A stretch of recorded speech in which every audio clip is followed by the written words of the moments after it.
രാംനാരായൺ ബാഗേൽ ആദ്യ ഇരയല്ല. മലയാളി വംശീയ ആൾക്കൂട്ടം കൊന്നൊടുക്കിയത് ഇതുവരെ 5 പേരെ.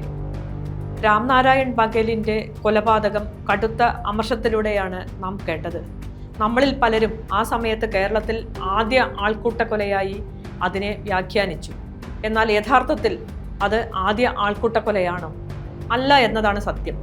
പല വംശീയ കൊലകളെയും ആൾക്കൂട്ട കൊലയായി തിരിച്ചറിയാത്തത് കൊണ്ട് മാത്രമാണ് നാം രാംനാരായൺ ബാഗേലിൻ്റേത് ആദ്യ ആൾക്കൂട്ട കൊലയാണെന്ന് ചിത്രീകരിച്ചത്. 2018 ആദിവാസി യുവാവ് ആയ മധുവിനെ കൊലപ്പെടുത്തിയപ്പോൾ മലയാളികൾ തങ്ങൾക്കും ഇത്തരമൊരു സ്വഭാവമുണ്ടെന്ന് തിരിച്ചറിഞ്ഞു. എന്നിട്ടും അതിനുശേഷം നടന്ന കൊലപാതകങ്ങളെ അതേ മട്ടിൽ മനസ്സിലാക്കാനുള്ള നിയമ നടപടികൾ സ്വീകരിക്കാനും നാം തയ്യാറായില്ല. 2016 മുതൽ 2025 വരെയുള്ള കാലയളവിൽ ആൾക്കൂട്ട ആക്രമണങ്ങളുടെ എണ്ണമെടുത്താൽ അത് അസംഖ്യം വരും. പലതും റിപ്പോർട്ട് ചെയ്യപ്പെട്ടു, മറ്റു പലതും റിപ്പോർട്ട് ചെയ്യപ്പെടാതെ പോയി. റിപ്പോർട്ട് ചെയ്തവ തന്നെ സമൂഹത്തിൽ വലിയ പ്രകമ്പനമൊന്നും സൃഷ്ടിച്ചുമില്ല. ഈ കാലയളവിൽ 5 പേരാണ് ആൾക്കൂട്ട ആക്രമണത്തിൽ കൊല്ലപ്പെട്ടത്. 2016 അസമിൽ നിന്നുള്ള കൈലാസ് ജ്യോതി ബോറയുടേതാണ് ആ രീതിയിൽ ശ്രദ്ധയിൽപ്പെട്ട ആദ്യ കൊലപാതകം. 2018 പശ്ചിമബംഗാൾ സ്വദേശി മണിക് റോയ്, 2023 ബീഹാർ സ്വദേശി രാജേഷ് മാഞ്ചി, 2024 അരുണാചൽ സ്വദേശിയായ അശോക് ദാസ്, ഒടുവിൽ 2025 രാംനാരായൺ ബാഗേൽ. 2016 മെയ് 4-ാം തീയതിയാണ് അസമിൽ നിന്നുള്ള 29 വയസ്സുകാരൻ കൈലാസ് ജ്യോതി ബോറ കോട്ടയം ചിങ്ങവനത്ത് കൊല്ലപ്പെട്ടത്. അസമീസ് അല്ലാതെ കൈലാസിന് മറ്റൊരു ഭാഷയും അറിയുമായിരുന്നില്ല. അദ്ദേഹത്തെ കണ്ടപ്പോൾ ചിങ്ങവനത്തെ ചിലർക്ക് അദ്ദേഹം കള്ളനാണെന്ന് തോന്നി. പ്രദേശവാസികൾ കൈലാസിനെ പോസ്റ്റിൽ കെട്ടിയിട്ടു മർദ്ദിച്ചു.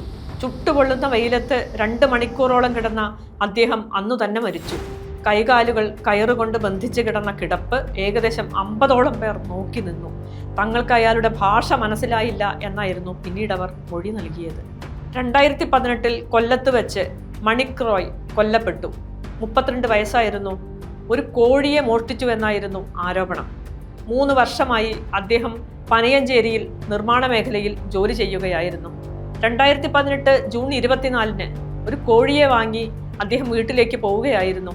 ഇത് കണ്ടുവരുന്ന 2 പേർ മണിക് റോയ് അത് മോഷ്ടിച്ചതാണെന്ന് ആരോപിക്കുകയും മർദ്ദിക്കുകയും ചെയ്തു.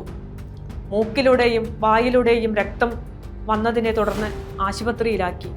അടുത്ത ദിവസം ആശുപത്രി വിട്ടെങ്കിലും ജൂൺ 30-ന് അദ്ദേഹം മരിച്ചു. തലക്കേറ്റ അടിയായിരുന്നു മരണകാരണം. മണിക് റോയിക്ക് കോഴിയെ വിറ്റ കടയുടമ എത്തുന്നതുവരെ മർദ്ദനം തുടർന്നുവത്രേ. ഈ കേസിൽ 2 പേരെ പ്രതി ചേർത്തു. അടുത്ത ദിവസങ്ങളിലൊന്നിൽ ഒരു കോഴിയെ പ്രദേശത്ത് കാണാതായിരുന്നുവെന്നും അതാണ് മർദ്ദനത്തിനു കാരണമെന്നും ഒരു പ്രദേശവാസി പിന്നീട് മാധ്യമങ്ങളോട് പറഞ്ഞു. അടുത്തത് ബീഹാർ സ്വദേശി രാജേഷ് മാഞ്ചി. 2023 മെയ് 13-ന് മലപ്പുറം കൊണ്ടോട്ടിയിൽ വെച്ചാണ് ഈസ്റ്റ് ചമ്പാരൻ സ്വദേശിയായ രാജേഷിനെ ജനക്കൂട്ടം തല്ലിക്കൊന്നത്. മോഷണ ശ്രമമായിരുന്നു ആരോപിച്ച കുറ്റം. വാർത്തയനുസരിച്ച് സംശയാസ്പദമായ സാഹചര്യത്തിൽ അദ്ദേഹത്തെ ഒരു വീടിനടുത്തു നിന്ന് പിടികൂടുകയായിരുന്നു. മോഷ്ടിക്കാനെത്തിയെന്ന് ആരോപിച്ച ജനക്കൂട്ടം മാഞ്ചിയെ മർദ്ദിച്ചു. വിവരം കേട്ട് എത്തിയവരൊക്കെയും ഇതുതന്നെ ചെയ്തു. ചിലർ മരക്കൊമ്പും പ്ലാസ്റ്റിക് പൈപ്പും ഉപയോഗിച്ചു. മർദ്ദനം അർദ്ധരാത്രി മുതൽ 2 മണി വരെ നീണ്ടുനിന്നു. അടികൊള്ളാൻ ശരീരത്തിൽ ഒരിടവും ബാക്കിയില്ലായിരുന്നു. സംഭവത്തിൽ 8 പേരെ അറസ്റ്റ് ചെയ്തു. ചിലർ മാഞ്ചിയെ ആക്രമിച്ചത് ക്യാമറയിൽ പകർത്തി. പലരും കണ്ടുനിന്നു. ആരും തടയാൻ ശ്രമിച്ചില്ല. കൊല്ലപ്പെട്ട സ്ഥലത്തു നിന്ന് ഏറെ അകലെയല്ലാതെ കോഴി ഫാമിലെ തൊഴിലാളിയായിരുന്നു അദ്ദേഹം. 2024 അരുണാചൽ സ്വദേശി അശോക് ദാസ് കൊല്ലപ്പെട്ടതും ആൾക്കൂട്ട ആക്രമണത്തിലാണ്. എറണാകുളം ജില്ലയിലെ മൂവാറ്റുപുഴയിൽ നടന്ന ഈ സംഭവത്തിൽ 10 പേരാണ് പ്രതികൾ. അശോക് ദാസ് തൻ്റെ സുഹൃത്തിനെ കണ്ട് മടങ്ങുകയായിരുന്നു. അപ്പോൾ സമയം വൈകിട്ട് 5 മണി. വഴിയിൽ വെച്ച് ഒരു കൂട്ടം അദ്ദേഹത്തെ തടഞ്ഞു നിർത്തി. അവർ അദ്ദേഹത്തെ ഒരു ക്ഷേത്രത്തിൻ്റെ തൂണിൽ കെട്ടിയിട്ട് മർദ്ദിച്ചു. തലയിൽ കല്ലുകൊണ്ട് ഇടിച്ചു. ബോധം നഷ്ടപ്പെട്ടതിനെ തുടർന്ന് കോലഞ്ചേരി ആശുപത്രിയിൽ എത്തിച്ചുവെങ്കിലും ജീവൻ രക്ഷിക്കാനായില്ല. 24 വയസ്സായ അശോക് ദാസ് ഒരു റാപ്പ് സിംഗറായിരുന്നു.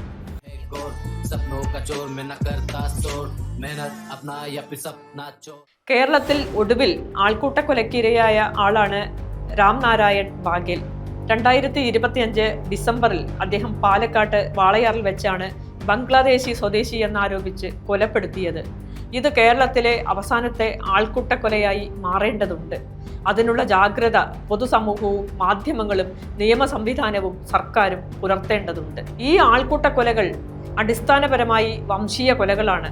ഇത്തരം സംഭവങ്ങളെ അപരിചിതരോടുള്ള ഭയമായി മാത്രം മനസ്സിലാക്കിയാൽ പോരാ, മറിച്ച് ജാതി, മതം, ദേശം, ഭാഷ തുടങ്ങിയ പല ഘടകങ്ങളും ഇതിൽ പങ്കുവഹിക്കുന്നു.